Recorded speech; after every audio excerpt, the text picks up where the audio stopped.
मेरा मतलब एफआईआईज वापस आ रहे हैं क्या? देखिए डेटा तो ये कह रहा है, हमारे लिए तो डेटा सबसे इंपॉर्टेंट है। मैं आपको कुछ डेटा पॉइंट्स दिखाता हूँ। ये एनएसडीएल का डेटा है, ये हमारे मन की बात नहीं है, एनएसडीएल का डेटा है। मार्च में 1,17,775 करोड़ की सेलिंग हुई थी एफआईआईज की। कैश मार्केट का डेटा ये। देखिए एफएनओ के डेटा ट्रेडिंग के हिसाब से ठीक है, असल रोकड़ा कैश मार्केट वो काउंट होता है। अप्रैल में 60,800 करोड़ की सेलिंग थी। मार्च में ऑब्वियसली सबसे ज़्यादा थी क्योंकि मार्च में सबसे बड़ी गिरावट आई थी। वो वॉर का एकदम प्राइम था, एकदम पीक था, हर कोई अपने पोजीशन को सेफ गार्ड करने की कोशिश कर रहा था। मई में वो आंकड़ा थोड़ा कम हुआ, 32,963 पर आए। उसके बाद जो हमारी होप थी कि अब शायद मार्केट रिकवर हो रहा है, लेकिन जून का जो नंबर था वो थोड़ा ख़राब था एक्चुअली। मई के मुकाबले जून में ठीक ठाक मार्केट था, लेकिन फिर भी 49,340 करोड़ की सेलिंग हुई है। जुलाई में अब तक हमारे पास 2 हफ्ते का डेटा है as per NSDL till now, इसलिए मैंने टिल नाउ लिखा है उसको। अब तक करीब करीब 15,157 करोड़ की बाइंग आई है एफआईआईज की।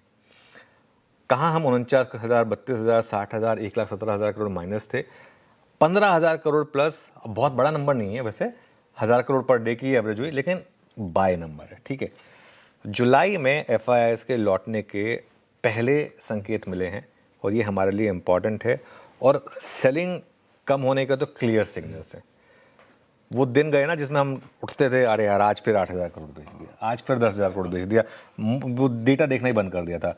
जिस दिन अब सेलिंग हो भी रही है, उस दिन भी सेलिंग भी आप देखेंगे तो कितनी हो रही है, 1,500 करोड़, 2,000 करोड़। पिछले कुछ दिनों में मैक्सिमम सेल नंबर हमारा 2,500 करोड़ के करीब का रहा है, ठीक है। पहले हम क्या देखते थे, सुबह उठते ही 5,000 करोड़, 6,000 करोड़। एक फेज आया था जिसमें दिन की $1 बिलियन की सेलिंग देखी थी हमने, 9,000, 10,000 करोड़ की सेलिंग हो रही थी, वो देखे थे हमने, ठीक है।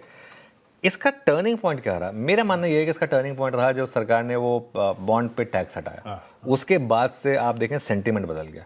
एक्चुअली बॉन्ड मार्केट में तो अच्छी खासी बाइंग हुई और इक्विटी में भी थोड़ी सी बाइंग हुई है। और एक और चीज़ हुई, भारतीय मार्केट ने आउट परफॉर्म करना शुरू किया। आउट परफॉर्म से मेरा मतलब एब्सोल्यूट प्राइस में नहीं है। अगर आप देखेंगे बाकी हमारे जैसे कोरिया है, एक दिन 5% ऊपर, एक दिन 4% नीचे, एक दिन 6% ऊपर, एक दिन 7% नीचे, इस तरीके की वॉलेटिलिटी है। हमारी मार्केट ने एक रीजनेबल लोअर लेवल से थोड़ी सी रिकवरी दिखानी शुरू की, जो हमारी मार्केट वैसे भी जानी भी जाती है जिसके लिए। तो इस वजह से ये डेटा पॉइंट मैं क्यों रख रहा हूँ, क्योंकि आज का डेटा पॉइंट काफ़ी क्रूशल होगा। आज एफआईआईज क्या करते हैं, बड़ी गैप डाउन में बाइंग कर रहे हैं वो, या फिर वापस सेल कर रहे हैं। अगर आज आपने देखा फॉर एग्जांपल एफआईआई की 1,500-2,000 करोड़ की बाइंग आ गई मान लीजिए, वो मार्केट के लिए बड़ा पॉजिटिव होगा। कल इनफैक्ट सबसे क्रूशियल डेटा पॉइंट यही रहेगा। और अगर वो सेलिंग रुकी तो हम फिर एक हायर लो बनाने वाले हैं। और हायर लो से मेरा मतलब अब डेली चार्ट का नहीं है, अब निफ्टी का जरा 3 महीने का चार्ट रखिएगा। हमने मार्च में लो बनाया था 22,180 का, और आपको याद होगा आशीष, वैसे हमने एक 22,000 का व्यू लिया था कि निफ्टी 22,000 तक जा सकता है, अपने आप को प्रोटेक्ट करिए। मार्च में एक व्यू लिया था, भले ही उस समय बहुत लोगों ने कहा था कि पैनिक, लेकिन वो कितना पैसा बचा उसमें लोगों का, वो 22। उसके बाद आप देखें मार्केट में रिकवरी आई, और उसके बाद जून में हमने 23,100 का एक हायर लो बनाया।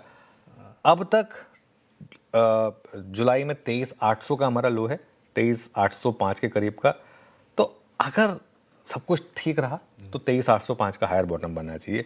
तो ये इस वजह से जो एफआईआई की बाइंग है इसकी सिग्निफिकेंस है, और इसके लिए आज के डेटा पॉइंट को मैं वॉच आउट करने वाला हूँ।